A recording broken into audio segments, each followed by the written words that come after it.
Have you ever felt like you're doing everything right, setting intentions, visualizing, trying to stay positive, and yet nothing truly shifts? What if I told you that the real reason your reality isn't changing is because you're still waiting for proof before you trust? You've been taught that control equals safety, that your mind must lead the invisible, must manage the unknown. You were told to plan, predict, and prepare, and it worked until it didn't. Because deep down, you're not here to manage reality, you're here to break through it. Here's the part no one tells you. The very need for control is the invisible fence that keeps you locked inside the version of life you're desperate to escape. The more you try to bend reality with effort, the more it resists. It's not that you're doing it wrong, it's that you're doing too much. And here's the twist: reality doesn't need convincing. It doesn't require effort. It responds to one thing: vibrational coherence. The moment you truly trust, not from your mouth but from your field, reality doesn't adjust. It collapses. Think of it like walking on invisible glass. You won't see the next step until you take it. Waiting to see it first is the very reason the floor never appears. The path shows up when your frequency says, "I'm ready," not when your logic says, "Prove it." Even quantum physics backs this up. The double slit experiment shows that it's the observer, the consciousness itself, that determines whether light behaves as a wave or a particle. Reality literally responds to the presence of awareness, not the force of effort. Joe Dispenza once said, "You can't wait for healing to feel whole. You have to feel whole to create the healing." This isn't philosophy, it's frequency mechanics. But if we already know this, why do we still hesitate? Why do we say we trust, but still tighten inside when things don't happen fast enough? Why does the fear of letting go still hold more weight than the desire to shift? Because your nervous system has been programmed to associate uncertainty with danger. Because your soul remembers abandonment. Because your ego still believes it's responsible for making life happen. And that's why in this video, we're going to go beyond manifestation techniques and mindset tricks. You're going to understand energetically and practically what real trust feels like, and how this subtle shift can become the force that shatters the illusion of stuckness in your life. This is not about becoming something, it's about unbecoming the resistance. And when that happens, the quantum field doesn't hesitate. It responds instantly. If this theme resonates with something deep inside you, if something within you is whispering yes, then make sure you subscribe now and stay close. This isn't the kind of insight you want to leave for later. Subscribe right now and walk this path with me. Because we're about to go somewhere your mind won't understand, but your frequency will remember. Let's go even deeper. We'll dive into the real root of why trusting the unseen feels so hard. You'll discover the emotional wound that's quietly blocking your surrender and how to start healing it from the inside out. Let's begin. The core block: fear of surrendering to what you can't see. There's something that no one teaches you about trust. Not real trust. Not the kind that cracks reality open.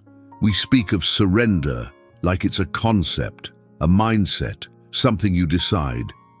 But surrender isn't a decision. It's a frequency, and most people don't realize they're terrified of it.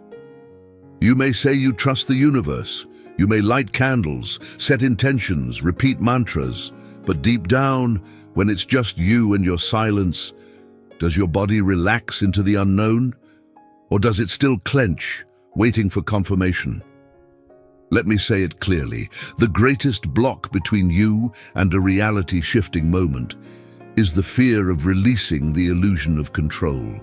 Because somewhere in your emotional memory, trust was once betrayal. Faith was once abandonment.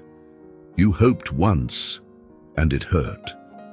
And that pain coded your field with hesitation. Here's the process we often repeat without realizing. We ask the universe for a sign, but only as long as it aligns with what we already expect. We claim to surrender, but with conditions.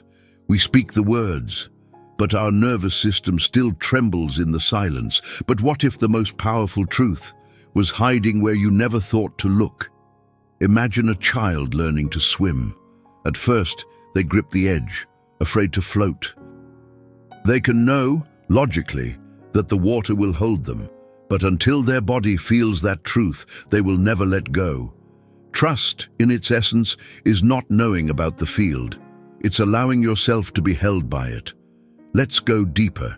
Spiritual abandonment is real. Many people on this path carry a silent grief, the feeling that the universe once forgot them, that they gave all their faith, all their hope, and life didn't meet them halfway. This wound doesn't show up in words. It shows up in micro-resistances, in second-guessing your intuition, in needing constant reassurance, in the subtle tension of waiting instead of allowing. This is where the ego steps in. The ego is not evil, it's protective. It was built to keep you safe, but it fears the invisible because it cannot map it. It doesn't know how to defend you in the unknown. So it clings, it plans, it hesitates, not because it doesn't want change, but because it doesn't trust that change won't hurt. Let me give you a modern image. Have you ever tried walking through an automatic sliding door that didn't open right away? Your body hesitates mid-step, right? Your mind knows the door should open, but your instinct still braces. That's how most people walk through life, half-stepping into a new timeline, but still bracing for the door to stay shut. Here's something to reflect on. What part of me is still waiting for proof before I allow myself to leap? Pause for a moment and really ask that. Now, we're going to explore the illusion of control and why it's not keeping you safe, it's keeping you stuck. You'll see how trying to manage every outcome actually repels the very shift you're craving. The illusion of control, why it keeps you trapped in the same timeline. Let's get honest for a moment. How much of your spiritual discipline is actually just a disguised attempt to control the outcome? Meditation to calm the mind or to make something happen? Gratitude journaling to raise your frequency or to avoid discomfort? Rituals, routines, mantras, but always with an eye on the clock, the calendar, the goal. This is not judgment, it's revelation, because the illusion of control is the most seductive trap in the spiritual journey. It feels like responsibility. It looks like discipline, but underneath it's often fear, fear of chaos, fear of failure, fear that if you don't make it happen, nothing will. But here's the paradox. The more you try to manage every detail, the more you anchor yourself in the timeline you're trying to escape. Bruce Lipton once said, "The subconscious mind controls 95% of your life, and it doesn't respond to what you think. It responds to what you feel." Let that land for a second. When you micromanage your reality, when you obsess over how, when, and through whom your desires will arrive, you're actually reinforcing the subconscious belief that you're not supported, that life cannot unfold unless you push it. And here's the kicker. Control is not just a habit, it's an energy. It sends out a signal that says, "I don't trust." And that frequency blocks the collapse of the quantum field. Because the field doesn't respond to what you want, it responds to who you are while you're wanting. Think of it like this. Control is an energetic armor. It feels protective, but it's heavy. It's rigid, and you can't leap while wearing armor.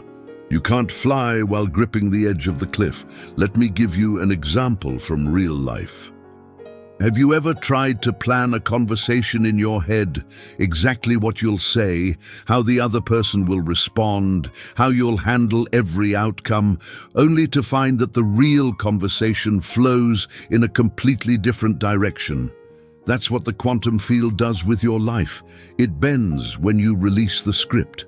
And yet, letting go feels risky, because we've been taught that surrender is weakness, that trust is passive, that to do nothing is to fall behind. But what if letting go was the most powerful action you could take? What if not knowing was the space where miracles happen? We're going to dive even deeper into that next. But before we do, take a breath and leave your mark in the field. If something is shifting inside you, name it. Write one word in the comments right now, just one. The word that carries the energy you're ready to embody. Maybe it's release, maybe it's alignment, maybe it's ease. Whatever it is, let that word become your signal to the quantum. Now, we'll explore what trust really means. Beyond words, beyond logic, and why it's not a thought, it's a frequency your entire being must emit. Real trust is a frequency, not a thought. You can say, "I trust," 1,000 times. You can write it, post it, pray it, sing it. But if your nervous system is still bracing, if your stomach clenches when things don't go as planned, then your field is not transmitting trust. It's transmitting tension. Trust isn't intellectual, it's somatic, it's energetic. It's a frequency that radiates from your being, not because you declare it, but because you've become it. Let me explain. The quantum field doesn't speak English. It doesn't speak your affirmations. It reads your vibration. It listens to the tone behind your thoughts. It registers the subtle feeling behind your words, not the words themselves. That's why two people can say, "I'm ready," and have completely different outcomes. One is in alignment, the other is in anxiety. You've seen it before. You just didn't know how to read it. Think about a time when someone said they were fine, but everything in their body said otherwise. Their posture, their voice, their eyes all screamed, "I'm not okay." That's exactly how your field communicates with the universe. You can't fake a frequency. And the field doesn't respond to what you pretend to be. It reflects what you truly are. Here's how it plays out. You decide to trust. You set your intention. You even feel hopeful. But the moment something delays, something shifts unexpectedly, or silence stretches longer than expected, fear creeps back in. Not because you failed, but because your body hasn't fully integrated the frequency of trust yet. And this is important. Real trust doesn't mean you never feel fear. It means you don't let fear hijack your signal. It means choosing coherence over control. It means allowing emotion without collapsing into it. Let me give you something practical. Here's a simple process you can use to test your energetic trust. Step 1. Think about something you're waiting to shift. A relationship, a job, a healing. Step 2. Close your eyes, breathe, and say to yourself, "I trust the field." Step 3. Now notice, do you feel an inner release, or do you feel your body clench, waiting for something to happen? That reaction is the signal. It tells you everything. Pause now if you wish. Let yourself feel. No judgment, only awareness. Because becoming aware of where you are is the first step to shifting the frequency you send. Let's go further. We'll explore the exact moment the quantum field collapses into form, the invisible tipping point where seeking ends and becoming begins. We'll unravel why your identity, not your desire, is what triggers the shift you're longing for. Quantum collapse, the moment you stop seeking and start becoming. There's a moment, silent, invisible, almost imperceptible, when everything begins to shift. It's not when you ask, not when you visualize, not even when you feel hope. It's when you stop needing the change to prove your worth. It's when you're no longer reaching because you've become the version of you who no longer waits. That's when the field collapses, That's when reality bends. This is the paradox of quantum transformation. The field doesn't respond to the part of you that's asking. It responds to the version of you that already is. You've heard it before, maybe from Joe Dispenza himself. The brain thinks, but the body must believe. But what does that actually mean? It means your thoughts are like signals, but your body is the antenna.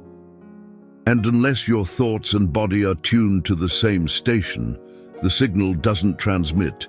You can't just think abundance. You have to be the frequency that abundance recognizes. Let me give you an example. Imagine trying to tune an old analog radio to a specific station. You can write 96.5 FM on a sticky note. You can stare at the dial. You can intend all you want. But unless you actually turn the knob and calibrate the frequency, you won't hear the music. Desire is like the sticky note. Identity is the dial. The collapse happens when they align. So the real question is, are you aligning your vibration with what you want or with who you used to be? Let's make this real. When you say, I want to be free, but continue acting from fear, guilt, or self-doubt, the field picks up on that contradiction. It doesn't punish you, it simply mirrors you. It's like trying to send a message through a mirror. Only what you are is reflected back. You can't skip this part. You can't trick the field, because it's not about forcing an outcome. It's about becoming the outcome before it arrives. Let me offer a different image. Think of an actor preparing for a role. At first, they study the lines, but the transformation only happens when they stop acting and start embodying, when the performance dissolves and the character lives through them. That's what the quantum field responds to, not performance, presence. So ask yourself gently, what am I still trying to perform instead of embody? Let that question linger. Don't rush for an answer, because we'll explore one of the most misunderstood secrets of reality, why the shift only happens when you no longer need it to. We'll unravel the mirror effect and how releasing the demand for change is the very act that activates it. The mirror effect. Why reality only breaks when you no longer need it to. There's a strange law that governs the subtle layers of reality, and it's one most people resist until they've lived it. Reality only changes when you no longer need it to. This isn't spiritual poetry, it's vibrational mechanics. The more you need something to change, the more you push it away, not because you're doing anything wrong, but because the energy of need signals to the field, I don't yet have. And the field, loyal to your frequency, reflects exactly that. Let's break this down. When you're standing in front of a mirror and you frown, what happens? The reflection frowns. You don't yell at the mirror to smile. You don't beg it to change. You change your face, and the mirror follows. Instantly. Reality is the same. It bends when you stop trying to bend it. It curves when your inner state shifts without demanding anything in return. But here's what most people miss. When you beg the universe for a breakthrough, you're not just asking, you're vibrating lack. When you keep checking to see if it's working, you're not trusting, you're doubting. And when you need the outcome to prove something to you, you're still operating from separation. The real transformation happens in silence, in the quiet surrender of not needing, in the subtle shift from "I hope this happens" to "I'm already okay whether it does or not." That's the signal the field can collapse around. Let me give you a common, real-life reflection. Have you ever looked for something? Your keys, your phone, a piece of paper, searched the whole house, only to find it the moment you stop looking? There's more truth in that than you think. When the energy of release enters the system, your perception shifts. You become receptive. The noise of the search dissolves, and clarity emerges. This is how the field works. You're not manifesting through effort, you're manifesting through alignment. And the alignment only locks in when you no longer require the result to feel whole. But what if letting go felt like losing control? What if your need to see change is tied to a deeper need to feel safe? We'll explore that in the next section as we dive into the mind's subtle sabotages, the hidden ways it tricks you into believing you're trusting while still resisting the very shift you're calling in. But before we go there, thank you, truly. If you've made it this far in the video, it means something in you is ready. It means you're not just watching, you're remembering. Take a moment, breathe, and share with us. Have you ever experienced this mirror effect in your life? A moment when the shift came only after you let go? Tell us in the comments. Your story might help someone else finally feel seen. And if this journey is resonating with you, if this energy feels like home, subscribe now and join our community. We're walking this path together, one vibration at a time. Keep watching because the most powerful breakthrough might be waiting in the next breath. Subtle sabotage. How the mind tricks you into trusting while still resisting. You've said the words before, "I trust the universe." And maybe in that moment, you meant it. But just beneath the surface, there was a whisper. "I trust. But if it doesn't happen soon, I'll panic. I trust, but I still need to control how it unfolds. I trust, but not fully." That small hesitation, is the crack where resistance leaks through. And it's subtle. So subtle that most never catch it, because it doesn't come as loud fear. It comes as logic, as planning, as being realistic. It dresses itself in the language of self-protection. And that's why it's so dangerous, because you think you're surrendered, but your energy is still negotiating with the unknown. Let's pause here, because this is where so many spiritual seekers get stuck. Not in doubt, not in disbelief, but in partial trust, the kind that sounds beautiful but feels brittle. The kind that sings "I'm ready" while still clenching inside. Here's what this looks like in real life. You set an intention, you feel aligned, you start seeing synchronicities. Then suddenly, silence, delay, a challenge appears. And your mind panics. Was I wrong? Did I misread the signs? Should I do something? That's the mind's trap, to make you feel like something's wrong the moment the outcome doesn't arrive on your timeline. But what if silence is the space where the field does its deepest reconfiguration?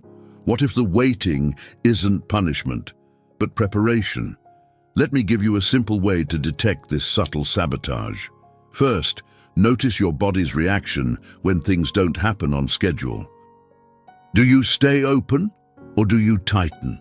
Second, pay attention to your thoughts. Are they grounded in calm presence or spinning in quiet panic disguised as figuring it out? Third, listen to your inner language. Do your affirmations come from peace or from need? Here's a soft truth. If your trust needs constant validation, it's not trust, it's strategy. And that's okay. We've all been there. The shift begins when you recognize it. So how do you recalibrate? Let me offer you a gentle practice. No pressure, no steps to master, just awareness. The next time you say, "I trust," pause. Feel your breath, feel your belly, ask, is there still a part of me negotiating? If there is, you don't need to judge it. Just meet it, hold it, breathe with it. Because trust doesn't require perfection. It requires coherence. You're not trying to perform surrender. You're learning to embody it. And that embodiment becomes the signal that reshapes timelines. Now I'll share with you a real moment of collapse. Not metaphorical, not conceptual. A story of someone who let go for just 72 hours and witnessed reality break open in a way they never expected. He had tried everything: meditation, visualization, journaling, gratitude lists. He was doing all the right things, spiritually disciplined, emotionally aware, mentally focused, and still the breakthrough he longed for never came. It wasn't frustration that made him stop. It was exhaustion. He didn't give up. He gave in. For 72 hours he made a decision, not to try, not to affirm, not to plan, just to exist. Not numb, not passive, present, attuned. He told the universe, not with words but with frequency, I trust you enough to stop asking. And in that space of no need, no pressure, no chase, the shift arrived. It didn't come through effort. It came through alignment. He received a call he wasn't expecting. An opportunity that had been circling for months, now landing without resistance. A conversation that once felt stuck, suddenly flowed. Synchronicities layered upon synchronicities, and none of it looked like he imagined. Because the moment he stopped trying to control the form, the field reconfigured the outcome. Let me be clear, he didn't manifest because he stopped caring. He shifted because he stopped demanding. That difference is everything. There's a certain purity in full surrender. Not the kind that says, I don't care anymore, but the kind that whispers, I'm whole, even if nothing changes. That vibration is magnetic, because it tells the field, I've become the reality I was trying to attract. You don't have to copy his story, but you can receive the essence. Let it move through you. Let it remind you that collapse doesn't always come in thunder. Sometimes it arrives like silence, but the effect is undeniable. As we move into the final moments of this journey, we're going to bring everything together: the fear, the control, the surrender, the embodiment, and integrate it into a single truth that you can carry into your life right now. Maybe now it makes more sense. Reality doesn't shift because you beg it to. It shifts when your vibration stops trying to prove something. It breaks not through effort, but through coherence. It bends when your being becomes still enough to no longer chase what it already is. Let me say it clearly. The field doesn't need your performance. It needs your presence. And trust, true, embodied, untangled trust, is not a mindset. It's a frequency. And that frequency isn't broadcast by words, but by the quiet surrender of your energy. Because in the quantum realm, wanting is not the code. Becoming is. So what part of you is still asking for permission to believe? What timeline are you keeping alive by needing it to end? Pause now. Feel into that. No rush. No answer needed. Because what you feel is trying to teach you what you forgot. And now that you remember, even just a little, it's time to breathe differently, move differently, relate differently. Not perfectly, but with presence, with trust, with readiness. And if you've come with me until this point, thank you. Thank you for your presence, your openness, your frequency. Thank you for walking with me in this field of remembrance. If this message stirred something inside you, tell me. Let me know in the comments. Did this resonate? What part of this journey moved you? What opened inside? And if you haven't yet, subscribe, not as a click, but as a commitment to this path, to yourself, to this shared remembering. There's more waiting for you. In the next video, we're going deeper, so keep watching. Because what's unfolding is only the beginning, and remember, the reality begins where your old pattern ends. See you in the next shift. Stay with us. Stay with you. Stay with the field.